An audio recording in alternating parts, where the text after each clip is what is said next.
sana.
Üzüm istiyorsun, ben sana üzüm alacağım. Bir tane salatalık çıkarttım, bir tane havuç çıkarttım. Bunları koyayım şeye. Şimdi değil daha.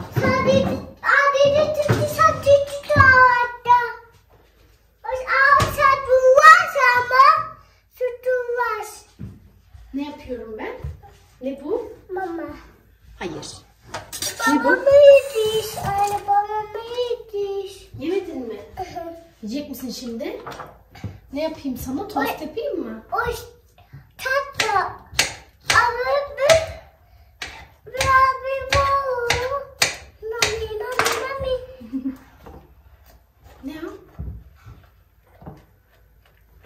Sandviç yapıyorum ben. Tamam ye anneciğim ye. Ye, sana feda olsun salatalık. Bunu da ye. Böyle mi?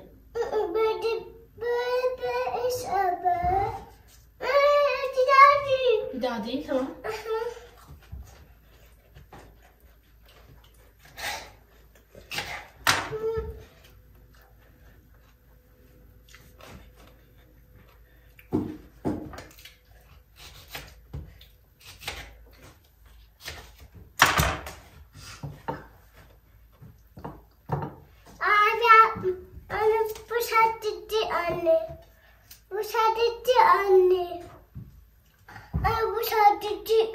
Bu şaddeti.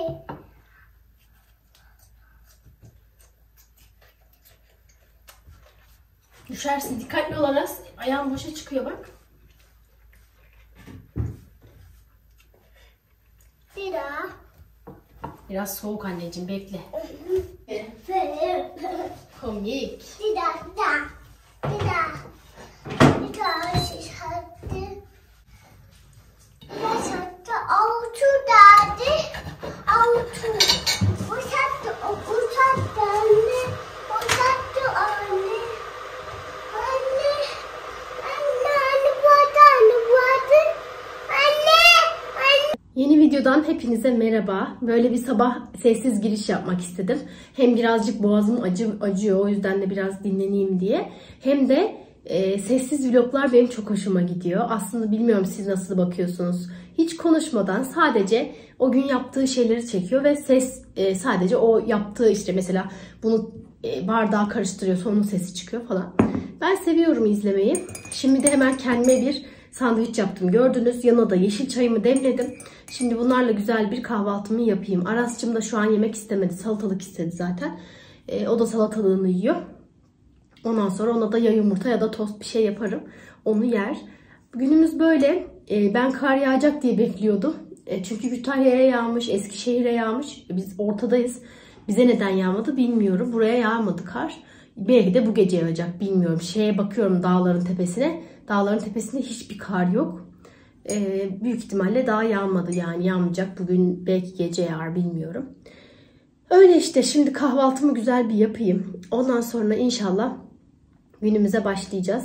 Bakalım nasıl bir gün olacak. Balkonumu misledim, tertemiz yaptım. Görmediğiniz kısmı da şunun üstünü falan suladım, sildim. Oralarda yani tertemiz oldu. Kuşlar uçuyor. Böyle işte saat 5.30 civarında bayağı bir kötüydüm. Yine aynı şekilde baş ağrısıyla uyandım. Burun tıkanıklığıyla uyandım. Bu burun tıkanıklığının sonucu da artık sesim iyice çatallaşmaya başladı. İnşallah hastalıksız, işte ilaçsız böyle kendi başıma çözebileceğim bir şeydir. Eğer çözemezsem çünkü yapabileceğim bir şey yok. Mecburen doktora gideceğim. Ama şu dönemde mümkün olduğunca hastaneden uzak durmaya çalışıyorum. Çünkü hastanede bizim evdekinden daha çok mikrop ve hastalık var. Korkuyorum, takdir edersiniz ki. Bakalım. Şimdi artık bir hemen kahvaltımı yapayım. Ondan sonra yine görüşürüz. Saat 11'e çeyrek var ve yılın sonunda karı yağıyor. Evet, kaç gündür yağmadı kar değil mi? Yağıyor artık anneciğim. Ben seni okula götüremem Aras bugün. Baba götürsün, tamam mı? Ben araba kullanamam şimdi. Yerler kayar, Allah korusun anneciğim. Evet. Evet. Ayaklarını dışarı sakın basma bak. Oralar buz gibi. Çıkıyoruz hadi buradan. Yağsın bakalım kar. Bir görürüz akşama ne olacağını. Hadi gidiyoruz. Hadi gel tut elimi. Küçük küçük yağıyor. Büyük büyük yağmıyor.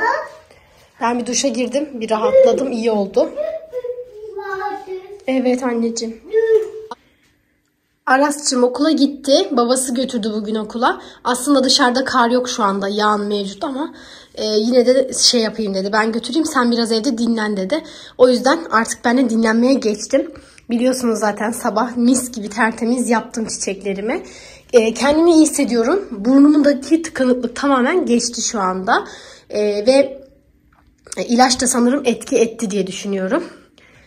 Soğuk algınlığı için bir ilaç var, onu yutuyorum. Ama tabii ki antibiyotik de eğer gerekirse başlayacağım. Bugün sağlık ocağına aslında gitmek istiyordum. Ama Aras okula eşim götürünce şimdi yürüyerek gidemem. Havada kötü olduğu için arabayla da gitmek istemiyorum. Allah korusun yani kaza maza olur. Ben çok korkarım buzdan. Şimdi buraya hemen süt koydum. Güzel bir ballı süt içeceğim. İnşallah iyi gelir. Sonra da bir ocağımızı silelim. Buralara ne olmuş böyle yağlı yağlı. Burada da biraz bulaşık var, 3-5 tane. Bunlar yerleşecek. Başka da hiçbir sıkıntı yok. Ev derli toplu yani. Aras sabahtan beri aşırı hareketli ve çok yaramaz diyebilirim. Neler yapmadı ki diyeyim daha doğrusu. Bakar mısınız? Ne hale getirmiş duvarı. Şimdi başlangıçta bu duvar boyalıydı. Ama Aras'cığım orayı boyadı. Biz boyayınca sürttük. Sürtünce alttaki boya çıktı. Sonrasında bugün simit almış babası. Simiti yerken çikolatayla bir güzel ellerini buladı. Bir daha sürttüm ve tamamen artık eski boyası üstüne çıktı. Burayı boyayacağız. Ama hemen böyle eşime dedim 2-3 fırça darbesi böyle çok fazla dedim göze batmayacak şekilde boyarsak. Vallahi çünkü bıktım yani artık Aras'ın sürekli böyle şey yapmasından. Boyamak da çare değil artık. Boyasak öbür gün gene aynı olacak çünkü. Buralar böyle bir sıkıntı yok. Evimiz derli toplu. Yani ıvır zıvır zaten 3-5 bir şey her zaman var. Öyle çok bir işim yok bugün. Elimden geldiğince bugün dinlenmeye çalışacağım. Dün bu arada paspas kirlendi. Aras'ın scooter'ı arabadaydı. O da scooter binmek istedi. Ben de öyle olunca scooter'ını güzelce yıkadım. Ama scooter'ın o içindeki demirlerden siyah siyah bir şeyler aktı. ve şeye batırdı. Çok kötü oldu.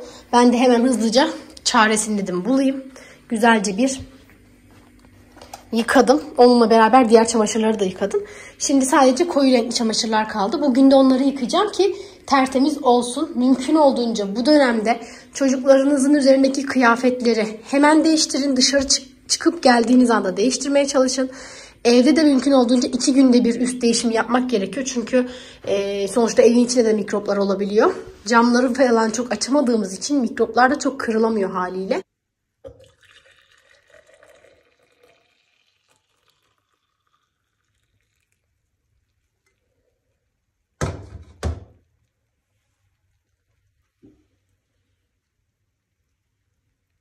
Makineye siyahları attım. Şimdi onlar bir yıkansınlar. Ben de o arada hemen şu teldekileri toparlayıp katlayacağım. Bu arada ben dün gece videoyu kapattıktan sonra buzdolabını düzenledim. Bayağı uzun zamandır dağınık duruyordu. Şimdi şöyle aslında düzenli, yani benim buzdolabım her zaman düzenli oluyor ama bu sefer bir tık daha düzen yapmaya çalıştım. Üst tarafı olduğu gibi şu kısım konserve, turşu falan onlar var. Burada şalgamlar var, içecek falan. Bu kısımda bütün çikolatalar, yumurtalar var. Bir alt tarafta maden suyu, su, meyve suyu, yoğurt. Yoğurdun arkasına da şöyle yemeklerimi koymak istedim. Yani bu rafta yemekler olsun diye düşündüm. Bir alt tarafta da şu bölüm, bunu çektiğim anda kahvaltılıkların tamamı burada. Bu kısımda da çilek, marul, bunun arkasında turşular ve salçalar, tereyağı falan var. Çok düzenli oldu. Bu çekmecelerin içlerini de güzelce tekrardan baştan yerleştirdim. Buralarda yine güzel oldu.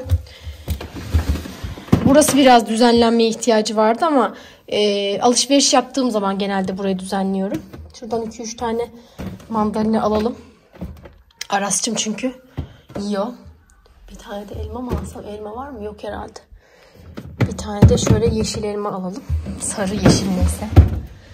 Bu kısımlar zaten düzenliydi. Burada bir sıkıntı yok. İyi oldu yani, tertemiz. Sildim. Geri yerleştirdim yerlerine.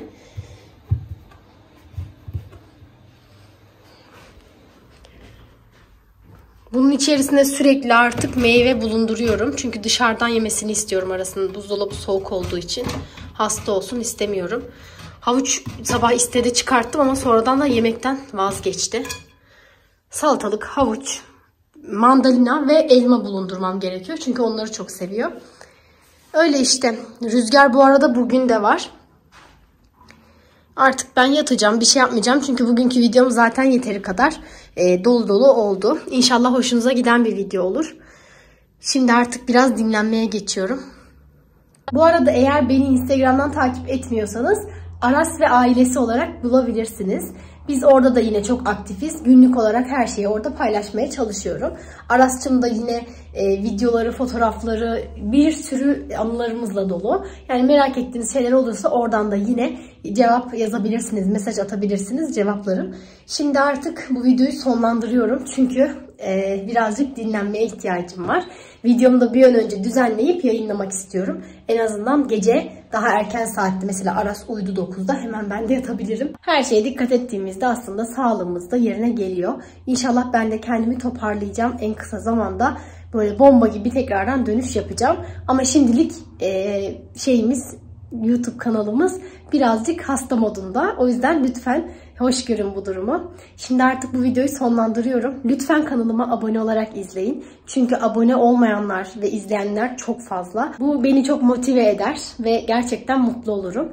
Eğer videolarımda istediğiniz başka içerikler varsa ve tavsiyeleriniz, görüşleriniz, önerileriniz varsa lütfen biraz daha anlayışlı bir dille mesaj ya da yorum yazarsanız ona da çok sevinirim. O zaman yeni videoda görüşürüz. Kanalıma abone olup videomu beğenmeyi unutmayın. Kendinize iyi bakın. Hoşça kalın.